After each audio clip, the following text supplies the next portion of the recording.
संदर्भात एक महत्त्वाची बातमी, योजनेचा हप्ता जमा व्हायला सुरुवात झालेली आहे। लाडक्या बहिणींच्या खात्यामध्ये 1500 रुपये जमा होत आहेत।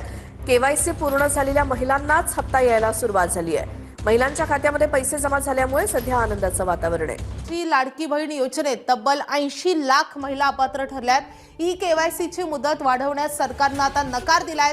केवायसी अपडेट करण्यासाठी 31 मार्च ही शेवटची मुदत देण्यात आली होती। मात्र मुदतवाढ न दिल्यानं ज्यांनी ई केवायसी अपडेट केली नाही त्यांनाही आता अपात्र ठरवण्यात आलंय। योजनेच्या सुरुवातीला ही संख्या सुमारे 2,46,00,000 इतकी होती, जी आता घटून 1,66,00,000 आलेली आहे। ई केवायसी न केल्यामुळे अनेक पुरुषांनी या योजनेचा लाभ घेतल्याचंही समोर आलं होतं आणि त्यानंतर तब्बल 80 लाख महिला आता या योजनेतून अपात्र ठरल्याचं समोर आलंय। लाडक्या बहिणींच्या ई केवायसीला आता मुदतवाढ मिळणार आहे।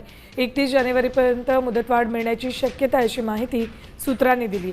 तर पती आणि वडील नसलेल्यांसाठी स्वतंत्र वेबसाईटही निर्माण करण्यात आली। आतापर्यंत 45 लाख महिलांनी ई केवायसी केली नसल्याचं समोर आलंय।